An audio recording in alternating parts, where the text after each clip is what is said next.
ହେଉଛି ନିରଞ୍ଜନ ଦିଗାଳ। ମୁଁ ଶିରକାପୁର ପଞ୍ଚାୟତର ଆତିନବାଡ଼ି ଗ୍ରାମ, ମୁଁ ଦାରିଙ୍ଗବାଡ଼ି ଥାନାରେ ଗ୍ରାମ ରଖି କାମ କରୁଅଛି। ଆଉ ଆଜିକୁ ପ୍ରାୟ ମୋତେ 15-20 ବର୍ଷ କହିଲେ ଅସରନ୍ତି ଅଟେ। କାହିଁକି ମୁଁ ଟିକେ କହିବାରେ ଟିକେ ଅଧିକ ସମୟ ଲାଗିପାରେ, ଟିକେ କ୍ଷମା କରିବେ।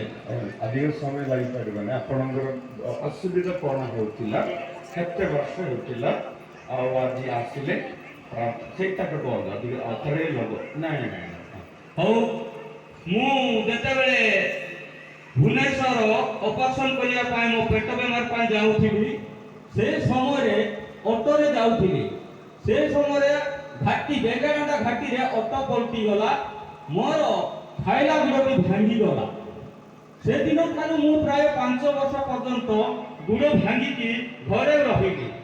ଆଉ ମୋର ପ୍ରତ୍ୟେକ ବାପା ମା ମାନେ ଯୋଉଠି ଜାଣିଛନ୍ତି, ବରାଙ୍ଗିଆରୁ ବହୁତ ବାପା ମା ମାନେ ମୋ ପାଇଁ ବହୁତ ପ୍ରାର୍ଥନା କରିଛନ୍ତି ଏବଂ ଆତିନବାଡ଼ିରୁ ମଧ୍ୟ ବହୁତ ପ୍ରାର୍ଥନା କରୁଛନ୍ତି। କିନ୍ତୁ ତାଙ୍କରି ପ୍ରାର୍ଥନା ବଳରେ ମୋର ପେଟ ବେମାରଟି ଉଡ଼ିଗଲା, କିନ୍ତୁ ମୁଁ ଗୁଡ଼ ବେମାରଟି ରହିଲା। ବର୍ତ୍ତମାନ ଆଜିକୁ 3 ଦିନ ହେବାକୁ ଯାଉଛି, ସବୁବେଳେ ମୁଁ କୌଣସି ଡ୍ୟୁଟିକୁ ଯାଏ, କୁଆଡ଼େ ଯାଏ, ଘରକୁ ପହଞ୍ଚିଲା ବେଳକୁ ମୋ ସ୍ତ୍ରୀକୁ ମୁଁ ବଡ଼ ପାଟିରେ କହେ, ମୋର ଗୁଡ଼ ଘଷି ଦେବୁ କି ନାହିଁ, ଏ ଭାଷା କହୁଥାଏ। ଆଜି ମଧ୍ୟ ମୁଁ ଟିକେ କହିଲି, ତାପରେ ଆସିଲି। ଆସିଲା ପରେ ମୁଁ ଆସିକି ଜଷ୍ଟ ପହଞ୍ଚି ଯାଇକି ମୁଁ ଖାଇବା ପାଇଁ ପଳେଇଲି। ପଳେଇଲା ପରେ ଆଜ୍ଞାଙ୍କ ଠାରେ ପ୍ରାର୍ଥନା ହେଉଥିଲା, ମୁଁ ଜାଣିନଥିଲି। ଆଉ ମୋ ସ୍ତ୍ରୀ କହିଲେ ଆଉ ପ୍ରାର୍ଥନା କରିବା। ମୋ ଷ୍ଟାଫ ସିମନ ଦିଗାଳ ମଧ୍ୟ ମୋତେ ଡାକିଲେ, ତମ ସ୍ତ୍ରୀ ଡାକୁଛନ୍ତି ପ୍ରାର୍ଥନା କରିବା ପାଇଁ। ମୁଁ ସେଠିକି ଗଲି। ଗଲା ପରେ ଫାଦରଙ୍କ ସହିତ ମୁଁ ମୋର ଦୁଃଖ କହିଲି। କହିଲା ପରେ ଯେଉଁ ଜାଗାରେ ବତା ହେଉଛି ସେ ଜାଗାକୁ ଦେଖେଇଲି। ଫାଦର ସେ ଜାଗାରେ ପାଣି ଛିଞ୍ଚିଲେ ଆଉ ଛୁଇଁଲେ। ତାପରେ ଡେଁ ବୋଲି କହିଲେ, ମୁଁ ଡେଇଁଲି। ଡେଇଁବା ସମୟରେ ମୋର ଗୋଡ଼ ଗୋଟେ ବାନ୍ଧି ହେଇଥିଲା ଭଳି ଲାଗିଲା, ସେଇଟା ପୁରା ଫିଟିଗଲା ଭଳି ଲାଗିଗଲା। ତାପରେ ମୁଁ ବର୍ତ୍ତମାନ ମୁଁ ଗୁଡ଼ ଟେକି ପାରୁଛି, ଚଉକି କରି ପାରିବି। ପ୍ରଭୁଙ୍କ ନାମରେ ମୁଁ ଜପ କରିପାରିବି, ମୁଁ ସୁସ୍ଥ ହୋଇଅଛି। Hallelujah hallelujah hallelujah hallelujah hallelujah hallelujah. ଆଗେ ପ୍ରାୟ 5 ବର୍ଷ ନେଇକି ପ୍ରାୟ 5 ବର୍ଷ ହେଇକି ତାର ପେଟ ଅପରେସନ ପାଇବାକୁ ଯାଉଥିଲେ, ଯାଉ ଆକ୍ସିଡେଣ୍ଟ ହେଇଗଲା। ଠିକ ଅଛି, ପ୍ରେଜ୍ ଦ ଲର୍ଡ। କିନ୍ତୁ ଏହି 5 ବର୍ଷ ତାର ଗୋଡ଼ ସୁସ୍ଥ ନଥିବାଟା ଆଜି ସକାଳେ ଆସିଲେ, ଆଉ ଆସିବା ସମୟରେ ବି ବଥ ହେଉଥିଲା। ପ୍ରଭୁ ତାଙ୍କୁ ସ୍ୱାସ୍ଥ୍ୟ ପ୍ରଦାନ କରିଥିବାରୁ ତାଳି ମାରି ଧନ୍ୟବାଦ ଦେବା। ଉତ୍ସବ ଡାକିବା ଯୀଶୁ ଆପଣମାନେ କହିବା ବେଳେ କେବଳ ନାମ କୁହନ୍ତୁ, ଗାଁର ନାମ କୁହନ୍ତୁ, କଣ ରୋଗ ହେଉଥିଲା, କେତେ ବର୍ଷ ହେଉଥିଲା, ଆଜି ଆସିଲେ କେମିତି ସୁସ୍ଥ ପାଇଲା, ସେତିକି କହିଲେ ହେଇଯିବ। ନାମ କୁହନ୍ତୁ। नमिता सिंह हाँ। और दासिंगबाड़ी तालिबाई छिलती हाँ। पेट्रोल बता अमिता बता होती पेट मेडिसिन खाइते भी कमन थिला एथिପାଇଁ ମା କାଳ ନିରା ମଧ୍ୟ ମା ଥିଲା ସେଠାରେ ମୁଁ ବି ଖାଉଥିଲି। ଆଉ ଫାଦରଙ୍କୁ ଆସିକି ମୁଁ ପ୍ୟାର ମାରି ଜାଣିନଥିଲି, ଫାଦର ପାଖକୁ ଯାଇକି ମୁଁ ସୁସ୍ଥ ହେଲି, ସେଥିପାଇଁ ଧନ୍ୟବାଦ। ताली मारी धन्यवाद देवा। केତେ ବର୍ଷ ହେଇଛି ଏଇ ରୋଗ ଥିଲା? ପ୍ରାୟ 10 ବର୍ଷ ହେଉଥିଲା।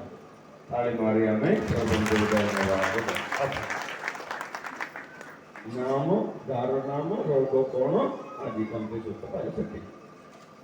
बड़ांगिया मोर नाम क्लारा बड़िया सिंह। मोर 3 मास होतिला जीवने मो साधु पानी व्यवहार करथिली, सेतेबेले मुख्य मोर ए जीवारे 3 वर्ष की कौन रोग होतिला? ए जीवारे घा हेतिला, जीवारे घा हेतिला 3 वर्ष होइती। 3 मास हेतिला। सुनंदु मो केमते सुस्थ पाइला? फादर सुस्थ प्रार्थना करबार मो सुस्थ पाइली।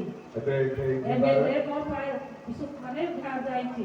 जीवारे जीवाडा सुनंदु भाई भौणी माने मोर पट्टीरे घा हेकी 30 वर्ष होला केबे सुस्थ हेई नै, किंतु मारो 3 मास होइतिबा जीवार थिबाडा सुस्थ हेइची। ताले एबे सेटा नाही आज सकाळ आसला समୟରେ थिला थिला। Praise the Lord. हालेलुया। जय यीशु। हमर फादरंगर पट्टीरे भी ଆଜି ଫାଦରଙ୍କର ପାଟିରେ ବି ଗାଁ ହେଇଛି ସେଇଟା ସୁସ୍ଥ ହେଇଛି ନା ନାଇଁ ସେ ଏକା କହିବେ hallelujah hallelujah. Praise the Lord. Praise the Lord. ମୋ ନାଁ ବଡ଼ାଶ୍ରୀ ହଁ। ମୁଁ ଗାଁର ନାମ ବଡ଼ାଙ୍ଗା ହଁ ନାମ ହେଲା ବଡ଼ାଙ୍ଗା ମୁଁ ଅପରେସନ୍ ହେଇକି କ୍ୟାନ୍ସର ବେମାର ହେଇଛି ବୋଲିକି ମେଡ଼ିକାଲ ଯାଇକି ଅପରେସନ୍ ହେଇଥିଲି ଆଉ 3 ବର୍ଷ ପରେ 2 ମାସ ହେଲାଣି ଟିକେ ବଥା ହେଉଥିଲା ମୁଁ ଧ୍ୟାନ କେନ୍ଦ୍ରକୁ ଆସିକି ମୁଁ ସୁସ୍ଥତା ଲାଭ ପାଇଛି ଆଜି ଗତକାଲି ଆସିବା ପରେ ଗତକାଲି ଆସିଲା ବେଳେ ଟିକେ ବଥା ହେଉଥିଲା ଆଜି ଆଉ ମୋର ବଥା ଆଉ ହେଉନି। ଛୁଆକୁ ଟିକି ପାରୁନଥିଲା ତ ସେଇଟା ବହୁତ ମୁଁ ଛୁଆ ମୋତେ ଟେକି ପାରୁନଥିଲି ଆଜି ଦେଖି ପାରୁନି ଟିକେ ଟେକି ପାରୁଛି देखी के बात है नहीं कि साढ़े मारने धन्यवाद कैंसर रोग और प्रभुଙ୍କର ପ୍ରଶଂସା ହେଉ ମୋର ନାଁ ମାନିନୀ ନାୟକ ହଁ। ମୋର ଗାଁ ଦାସିଂବାଡ଼ି ହୁଁ। ମୋତେ 6 ବର୍ଷ ହେଉଥିଲା ମୋର ପାଦ ଆଣ୍ଠୁ ବଥା ହେଉଥିଲା କିନ୍ତୁ ମୁଁ ମେଡ଼ିସିନ କରିଥିଲି ଭଲ ହେଇନଥିଲି ପ୍ରଭୁଙ୍କ ଅନୁକୂଳରୁ ଫାଦରଙ୍କ ପାଖକୁ ଯାଇକି ମୁଁ ଫାଦର ଯେତେବେଳେ ମୋତେ ପ୍ରାର୍ଥନା କରିଥିଲେ ମୋର ଆଣ୍ଠୁ ବଥା ଗୋଡ଼ ବଥା କମିଛି ସେଥିପାଇଁ ପ୍ରଭୁଙ୍କୁ ଧନ୍ୟବାଦ ଦେଉଛି दार्शनिक बाड़ी कैसे दूर है 50 किलोमीटर है 80 किलोमीटर है ଆଉ ସେ ଆସିଲେ ଆଉ 6 ବର୍ଷ ହେଇକି ତାର ଗୋଡ଼ ବଥା ନାଇଁ ଆଣ୍ଡ ବଥା ଆଉ ଡେଇ ପାରୁଥିଲେ ନାଇଁ କି ଟିକେ ଡେଇ ଦେଖାଇ ଦିଅନ୍ତୁ ତାଳି ମାରି ଡେଇବ ନାଇଁ କି Hallelujah. 6 ବର୍ଷ ହେଇଥିବା ତାର ରୋଗ ଅବସ୍ଥାରୁ ପ୍ରଭୁ ତାଙ୍କୁ ସୁସ୍ଥତା ପ୍ରଦାନ କରିଥିବାରୁ ଡାକନ୍ତୁ ଯୀଶୁ ହି ଯୀଶୁ ହେ। ଦେଶର ସମସ୍ତଙ୍କୁ ମୋ ନାମ ଶ୍ରୀ ନାୟକ ମୁଁ କୁପିବାଡ଼ି ଗ୍ରାମକୁ ଆସିଛି କୁପିବାଡ଼ି ସରି ତ ମୁଁ ଆସିଲା ବେଳକୁ ବହୁତ ସମୟ ହେଇଥିଲା ଗାଡ଼ି ବି ମିଳିଲାନି ମୁଁ ଚାଲି ଆସୁଥିଲି ଏଇ ଘାଟି ପର୍ଯ୍ୟନ୍ତ ଏଇଟା ମୁଁ ଚାଲି ଆସିଛି ତ ଗୋଟେ ହିନ୍ଦୁ ବାପାଟା ତାଙ୍କ ନାମ ସୁମାଂଶୁ କୁମାର ମାଝୀ ତୁମର ରୋଗ କଣ ହେଇଥିଲା ସାର୍ ପ୍ଲିଜ୍ ତାଙ୍କ ପାଇଁ ମୁଁ ପ୍ରାର୍ଥନା କରି ଦେବା ପାଇଁ ରିକ୍ୱେଷ୍ଟ କରିବି ସବୁ ନାଇଁ ତୁମର ରୋଗ କଣ ହେଇଥିଲା କଣ ସୁସ୍ଥ ପାଇଲା ସେଇଟା କଣ ମୋତେ ମୁଣ୍ଡ ବଥା ହେଉଥିଲା ମୁଁ ସେମିତି ମୁଣ୍ଡ ବଥା ହେଇକି ଆସିଲି ଏବେ ଜଷ୍ଟ ମୁଁ ସୁସ୍ଥତା ଲାଭ କରିଛି ସେଥିପାଇଁ ମୁଁ ପ୍ରଭୁଙ୍କୁ ନିମନ୍ତେ ଧନ୍ୟବାଦ ତାହେଲେ ଦେବି ମାରି ଧନ୍ୟବାଦ ଦେବା ଆଜି ଆସୁ ଆସିଲା ସମୟରେ ବି ତାର ମୁଣ୍ଡ ବଥା ହେଉଥିଲା ଆସିଲେ ପ୍ରାର୍ଥନା କଲେ ସୁସ୍ଥତା ଲାଭ ହେଲା ତାଳି ମାରି ଧନ୍ୟବାଦ ଦେବା Praise the Lord. ମୋ ନାଁ ଆନମେରୀ हाथ ଜଲ୍ଦି ବୋଲୋ ରେ ମୋ ନାଁ ଆନମେରୀ ହଁ। ମୁଁ ଆଟିଂବାଡ଼ିରୁ ଆସିଛି କଣ ମୋ ଗାଁ ଆଟିଂବାଡ଼ି ଆତିଂବାଡ଼ି ନିକଟରେ ରଖନ୍ତୁ ମୋର ହାତ 6 ବର୍ଷ ହେଲା ଭାଙ୍ଗିକି ଆଜି ସୁସ୍ଥତା ସବଳ ପାଇଛି ସେଥିପାଇଁ ମୁଁ ଯୀଶୁଙ୍କୁ କୋଉ ହାତ ଧନ୍ୟବାଦ ରାଇଟ୍ ହାତ ନା ଲେଫ୍ଟ ହାତ ରାଇଟ୍ ହାତ କେମିତି ଭାଙ୍ଗିଥିଲେ ଗଛରୁ ପଡ଼ିକି ଗଛରୁ ପଡ଼ିକି 6 ବର୍ଷ ପୂର୍ବରୁ ଭାଙ୍ଗିଥିଲେ କୋଉ ଏଇଟା ରାଇଟ୍ ହାତ ଆଉ ଟେକି ପାରୁନଥିଲେ କଣ କରିପାରୁନଥିଲେ ଟେକି ଏବେ ଟିକେ ପାରୁନଥିଲି ଦେଖେଇ ଦେଖନ୍ତୁ କେତେ ଟେକି ପାରିବ କେତେ ଟେକି ପାରୁଥିଲେ ଆଗରୁ କିଛି ଟେକି ପାରୁନଥିଲେ ବର୍ତ୍ତମାନ 2 ହାତ ଉପରେ ଦେଖନ୍ତୁ ତାଳି ମାର ଦେଇ ତାଳି ମାର Praise the Lord. Praise the Lord. 2 ବର୍ଷ ହୋଇକି ତାଙ୍କର କାମ କିଛି କରିପାରୁନଥିଲା କି Praise the Lord. Hallelujah.